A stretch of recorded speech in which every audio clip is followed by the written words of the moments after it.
I know this subject is a little bit morbid, but it's also pretty fascinating. See, 2001 was the year when it felt like NASCAR was modernizing. Like, they just inked a new deal with Fox and NBC to make it so that the races were on consistent channels instead of bouncing from like ABC to TNN to NBC on a week-to-week basis. The graphics packages for those channels looked all modern and sleek, and it looked like something for the new millennium. The Busch Series schedule and, to a lesser extent, the Truck schedule were starting to standardize with the Cup schedule, so it felt like all the races had a real build-up to them. Like, it felt like NASCAR was ironing out its kinks and getting ready to become a true national powerhouse. Like, especially with a bunch of new stars to lead the charge, like Dale Earnhardt Jr., Tony Stewart, Matt Kenseth, and just entering the series in 2001, Kurt Busch. What a time to be a NASCAR fan. And then Dale happened. Don't worry, I'm not going to show the crash. I don't like watching the crash. But it felt like the rest of the season, as great of a season as it was basically little more than a memorial service to Dale, with all the Lap 3 tributes and the pre-race somber video packages. Like, it really makes you wonder what that season and the ones beyond it would look like if Dale had made it out of Daytona alive. Okay, so right here we have all the teams in Dale Earnhardt Incorporated, and all the teams in Richard Childress Racing, including the part-time ones. Everyone with these teams will be on this board, and whenever there's a change, either one that happened IRL that would have remained unchanged in this timeline, or with something new happening, I will change the board and tell you why that happened. And with that, let's get on with... So Dale survives Daytona. He's a bit banged up, but he races next week. He wins at Rockingham because he's an absolute Chad. He goes on to have a very strong 2001, scoring another victory at the second Richmond race, but would miss out on his 8th title, finishing second again, well behind Jeff Gordon. Now, the biggest impact that Dale's death brought about was the rush of safety precautions that came into the sport. The Hans device became much more common. It didn't actually become mandatory until after Blaze Alexander's ARCA death, but that came in October. But even by then, most drivers were already starting to wear the Hans device. There was also the introduction of safer barriers and a litany of other things that were added to the cars to just make them a little bit safer, to make sure that these guys didn't end up dying. And without Dale's death, it's hard to imagine that they would come as quickly. I mean, we had Kenny Irwin and Adam Petty both die, and unfortunately it was treated as like a thing that just happened in the sport. It wasn't until Dale's death where it was really starting to get taken seriously. So without a major catastrophe and Dale's death to expedite things, like, would the safety improvements come over the next couple of years, or would NASCAR kind of still drag its feet? And here is where that starts to become a problem.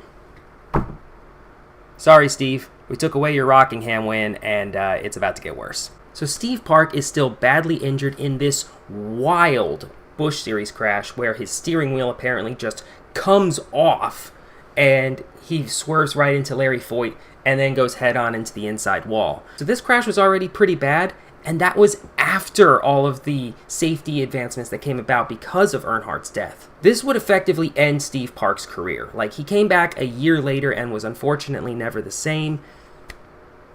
I'm going to say that this crash would prolong that, and he would effectively be retired. So after Park is out, Kenny Wallace would then replace him in the one car for 2001, and he would actually go on to have a pretty decent second half of the season. Like, he would almost win the second Rockingham race and keep the one car right up there in the owner's standings. Like, he wasn't quite as good as Steve Park was, who was a fringe top 10 driver around that time, but Kenny Wallace would prove himself to be pretty capable, and this is where the first big change happens. With Steve Park's timeline being changed from out for about the next year to out indefinitely, instead of trying to find an interim driver, DEI would go about trying to find a full-time replacement for him. And after this season, Kenny Wallace would actually be in pretty high demand. He would be able to test the free agent market, and he would actually not go to the one car for 2002. Where does he end up landing? I would say that a good spot for him to land would probably be Chip Ganassi's new third ride, the Target 41 car that actually went to Jimmy Spencer in real life. Some other things about 2001, Mike Skinner was on pace to have the worst season of his career, at least since his rookie season. I don't know how much of that would have changed if Dale was still around, but he would still tear his ACL. So he would miss like a third of the season. That much is unavoidable. So Robbie Gordon would sub in for him, but Mike will still be healthy for the start of the 2002 season. But in that time, Robbie does pretty well at Wackett's Glen and goes on to do something that Mike Skinner wasn't actually able to do in 5 years in the 31 car. Win a points-paying race. At an oval, no less. Crazy.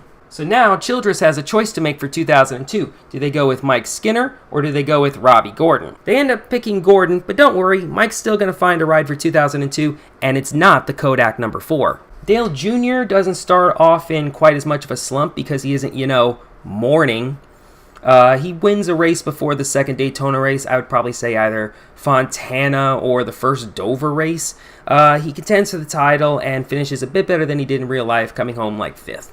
Michael Waltrip's season remains relatively unchanged, although he probably doesn't completely self-destruct after Las Vegas. He gets a few more top 10s and is generally a fringe top 20 driver, like 18 to 20 range. Now, this guy, Kevin Harvick.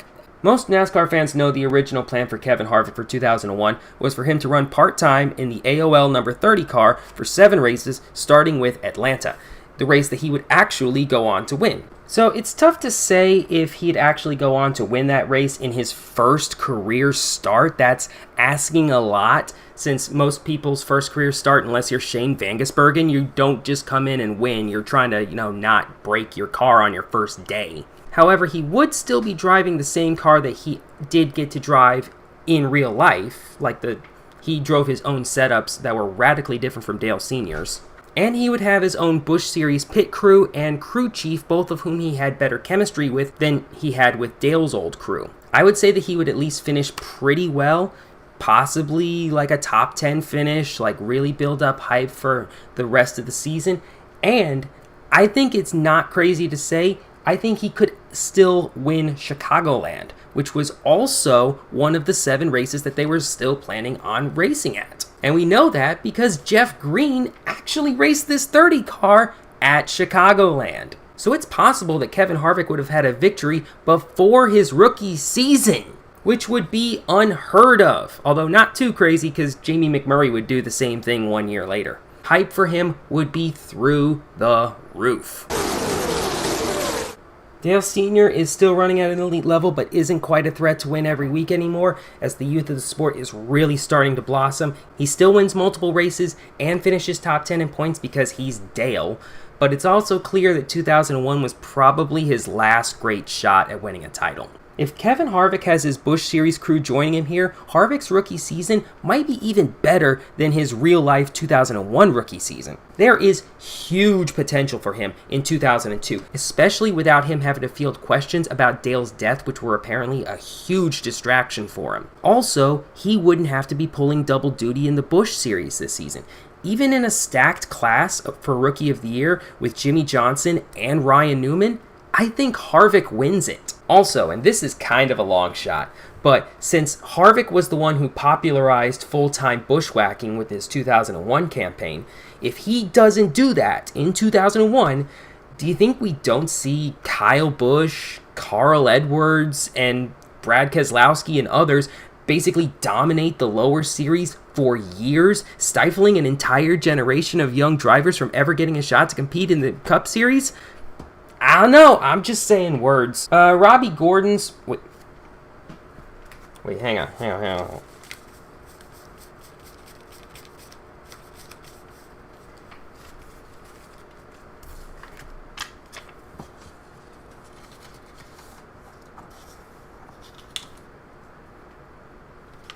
That's important. Robbie Gordon's 3 full-time seasons in the 31 shouldn't be too much different to real life. He'll contend at the road courses, but he'll have more rivals than wins. Also, I'm thinking Dale Sr. would love Robbie. Jr. is getting pushed by his father and becomes a legit title contender, but he doesn't quite make the big push just yet, but he's there. Mikey, he's still unchanged, top 20 driver. Maybe flirts with the top 10 in points with a strong final 10 races of the season. But here is where things get interesting. Now, who is driving the one car for 2002? Well, how about this Canadian SOB? Apparently, there was a contract on Dale Earnhardt's desk during the 2001 Daytona 500 to get Ron Fellows into a full-time Cup Series ride. Apparently, it would have been a fourth DEI car, also with sponsorship from Pennzoil, but now that the one car's open, Fellows can just kind of slot right in. Now, it's tough to imagine how good Ron Fellows would do across a full season, since he only ever raced on a Cup oval one time in the late 90s. Best case scenario, he's Juan Pablo Montoya. Worst case scenario, he's Scott Pruitt in the 32 car. He would excel at the road courses, especially with a full season to get chemistry with his crew, but he would probably still struggle on the ovals and would struggle to finish in the top 25 in points. A distant fourth in the Rookie of the Year race behind Harvick, Newman, and Johnson. Now, as for Mike Skinner, Dale probably wouldn't want to see the person who was pretty much his only teammate for 5 years to be cast aside like that. So he still runs that fourth car with Skinner racing for him personally. The number 29 is chosen because it lines up with most of the 30 numbers and it's close enough. Totally didn't have anything to do with me not wanting to do any extra Photoshop. Now, before you start getting any ideas about how good Mike Skinner's going to do in that car, he is still coming off of ACL surgery, so don't expect him to post amazing breakout stats. We're 5 years in, we know what Mike Skinner is. As for who ends up driving the Kodak car, that sounds like a decent place for Jimmy Spencer to land, doesn't it? 2003, Dale finishes outside the top 10 in points for the first time in over a decade and goes winless. He announces that next year will be his final season. Kevin Harvick is the new face of RCR. He wins 4 races and looks like Childress's next champion. Robbie Gordon sweeps the road courses, not much else. Mikey wins another Daytona 500 and the fall Talladega race. He hangs around top 15 in points. Ron Fellows is starting to develop pretty well, but he still isn't a threat to win consistently, except on the road courses where he nearly wins Wackett's Glen, but he comes up just short to Robbie Gordon. Mike Skinner, he's not doing a whole ton in the Cup Series, and he and Dale end up parting ways at the end of the season. He heads back to the Truck Series. And then finally, as one Dale falls, another one rises. Junior is now a legitimate championship threat. He and fellow fourth-year Matt Kenseth are duking it out for the 2003 championship, and Junior comes up just short, finishing second by less than 50 points. 2004 is Dale's final season, and it's the first year of the chase. He is not a fan. In his final Daytona 500 as a full-time driver, he wins the damn thing again, and everyone lines up to high-five him, mirroring his 1998 win. He's pushed to the win by the real-life winner, Dale Earnhardt Jr., in the feel-good moment of the entire sports year. That race is his final win. He makes the only chase he'll ever compete in and finish a respectable 6th. Kevin Harvick finally hits a snag on his career and goes winless, missing the first chase. It's probably just a blip on the radar, so no one's worried at the moment. Robbie Gordon has an absolutely miserable 2004 season, one where he struggles to stay inside the top 20 in points all season long and ruffles up a ton of feathers. When Jeff Burton is released from his contract at Roush, Childress scoops him up immediately and fires Robbie Gordon after the last race he has a legitimate shot at winning, Wackett's Glen.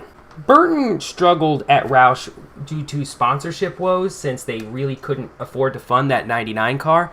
But with all that singular wireless money coming in, Burton begins to rebound, posting better numbers to what Gordon provided, while also procuring some veteran leadership for a team that's about to lose its patriarch. Fellows has another solid, if unremarkable, season in the one car, except he finally breaks through and gets his first career win in a nail-biter with Tony Stewart at Wackett's Glen. Mikey nearly gets his first non-super speedway win in the Coke 600, but that's the high point of the season. Again, he's mostly a top 20 driver. Anyone remember Johnny Sauter's 2004 season for Richard Childress Racing? Well, unless you played a lot of NASCAR 05 on the GameCube, Probably not, but he was there and he allegedly existed. He might actually last the entire season, provided that he doesn't start smack-talking Earnhardt's cars like he did with Childress and get axed, but I still don't see much after that. And for Dale Jr., despite missing out on his first Daytona 500 win and becoming the newest wins everything at Daytona besides the 500 driver, Dale Jr. puts it all together and wins the title in his dad's final season. A picture-perfect ending that people will call staged for the rest of his career. In a somewhat surprising move, Kevin Harvick actually doesn't move to the 3 car. Childress says that Harvick is carving out his own destiny in the 30 car, and while Burton's not quite as aggressive as Dale, Burton still provides that same veteran leadership and captain of the garage attitude that Dale brought. Also, this was the long-standing rumor, Burton to the 3 car. Burton does okay in the 3 car, he wins the second Bristol race, but he misses the chase and stays in kind of like the 15th place range. Not a great look for the 3 car. For Dale Jr., there's a bit of a championship hangover. While he doesn't finish 19th in points like in real life, he barely makes the chase and is seemingly a non-factor in the final standings. Kevin Harvick also struggles for the second year in a row and fails to make the chase again. Seems like without their leader actively on track most of the time, both teams are starting to falter a bit, and people seem worried that this is going to become a pattern. Ron Fellows is in make or break mode as Martin Truex Jr. seems to be ready for a call-up, and this is probably the spot he's going to land if he doesn't have a breakout 4th season. He does not have a breakout 4th season, and he's out at season's end, retreating back to his old home in the American Le Mans Series. After the worst season of his DEI career, Michael Waltrip also leaves after the 2005 season. He signs with Bill Davis Racing, but 1 year later he's going to spearhead Toyota's debut into the sport.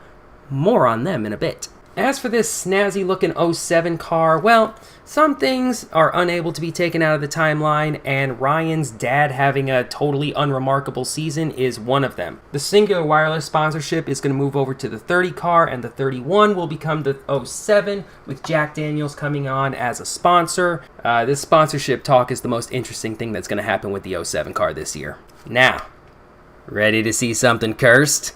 The racing bug still hasn't left Dale Sr. yet, so the 29 car becomes DEI's new split car ride, and he drives for his own team. He races about 10 to 15 times a year at his favorite tracks one last time, notably not Talladega. He does okay in the few races that he runs in, but he can't quite nab that one last win. And in the races that Dale doesn't run, the 29 is also run by the defending Busch Series champion, Martin Truex Jr. He does okay in 7 starts here and even nabs a top 10 in the Coke 600. Expectations are forming. Also, Johnny Sauter runs a few more starts in the ride, nothing too crazy. On the RCR side, they also do run a part-time schedule with this 33 car. Kerry Earnhardt and Clint Bowyer both get a couple of starts in this developmental ride, and they both do okay. However, the driver that actually ends up getting the 33 car's best finish of the year is Brian Semo, who gets a 10th place at Infineon.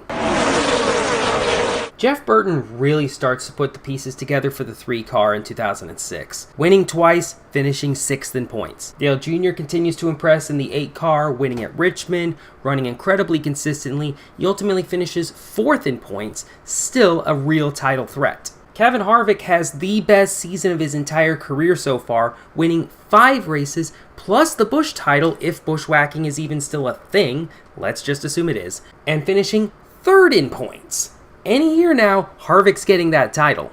Then we get Martin Truex. He has a decent rookie season, nearly winning at Homestead, and finishes in the top 20 in points, unchanged from real life. Clint Bowyer has a similarly decent rookie season to Truex, both of which are completely overshadowed by Denny Hamlin's monster rookie season. Top 20 in points, nothing too crazy for Bowyer. Now the 15 car becomes DEI's new part-time role after Michael Waltrip's departure, and it'll be the car that Dale Sr. will run his final Cup laps at. Now, in a perfect world, I would love to see him throw back to his old Bud Moore ride, but I'm not holding my breath. He tries to win the Daytona 500 one last time at the age of 54, but he comes up just short, and he finishes 9th. And that's all for Dale. For the rest of the season, Paul Menard will run 7 more races to prepare for his rookie season in 2007. Now, with Dale still around, more of an effort would probably be made to get Kerry Earnhardt up to the Cup level. So he would also run part-time here for his rookie season, also in 2007. Jeff Burton's career resurgence continues. He wins at Texas, makes the chase again, another top 10 season, nothing too crazy. Dale Jr., this is important. His contract's coming up, and it is the biggest talking point of the entire season, as every team in the garage wants the services of the sport's biggest star. Powerhouses like Hendrick and Gibbs to small teams like Ginn and Haas, who have really, really big ambitions. Now, even though he's won a championship at DEI, he wants to explore his horizons and try something new, and with his father's blessing, he agrees to explore free agency. However, the prolonged distraction of the contract situation hurts his on-track performance, and he has his worst season to date. He goes winless and misses the chase, but just before the start of the chase, he announces his decision in a prototype special to the LeBron James decision. Like, it sounds like I'm being really overconfident for NASCAR, but A, a lot of people left when Dale died, and B, Dale Jr. is going to be even more popular now than he is in real life because now he's a champion. And on the special show, he announces that he's going to Hendrick. Kevin Harvick's season starts out pretty strong with a Daytona 500 win, but after that, he's not a huge factor. He's mostly a 6th to 15th place driver. He squeaks his way into the chase. There's a general consensus that Jeff Burton is getting the best equipment to kind of keep the 3 cars strong, and Harvick's getting a little grumpy. He did sign a 3-year contract before the start of the season, but now there's talk that he's a little disgruntled about not being their top guy anymore. Martin Truex Jr. is showing great signs of improvement. He scores his first career win at Dover. He makes the chase. He doesn't have a very strong chase. He finishes like 11th, but it's another huge step forward and a sign that DEI isn't just a one-car team, which will be very important when it comes to filling this now vacant 8-car.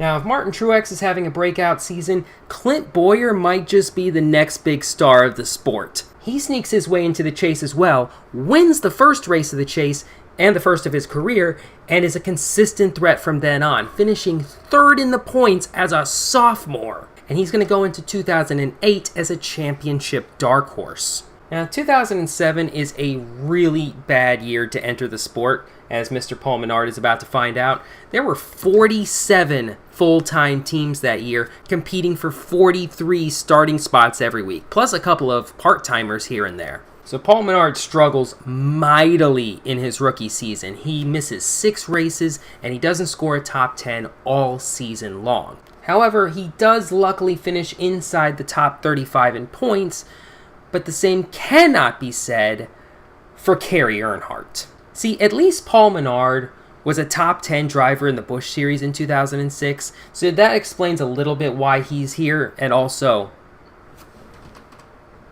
that Kerry Earnhardt was one of the worst full-time drivers in the Truck Series in that same season, but he'd still get a solid shot here in a decent RCR car because nepotism. I swear, I don't hate Kerry Earnhardt, but this is just how it's going to end up going. He's going to miss about half the races this season and finish well below the top 35 in owners' points. There are a couple of other teams that are about to be important to this, including Michael Waltrip Racing. Now, I'm not going to say that Michael Waltrip Racing is going to be a powerhouse right out of the gate with Earnhardt still around, but I will say that Waltrip would have 5 more years to gather information from his friend Dale about how to run a successful team, and that knowledge might not make them to be a laughingstock in their first season, which would make Toyota an even formidable option for teams. Also, if Dale's still around, DEI wouldn't be a sinking ship in 2007, even with Junior leaving. This would probably mean that there wouldn't be a merger between DEI and Ginn Racing. However, an alliance wouldn't be out of the question, with Ginn filling in the Andy Petrie role of the old Rat Alliance. It would definitely be wise to partner up and figure out this whole car of tomorrow newfangled thingy. And it would help keep DEI, RCR, and Ginn, to be honest, as strong plate track threats. This would also mean that the Ginn 13 and 14 cars, currently driven by Sterling Marlin and Joe Nemechek, don't get shut down before Indy from the merger, so Nemechek and Marlin get to stick around for at least the end of this season. These cars are going to end up undergoing some big changes too, so we'll keep an eye on them as well.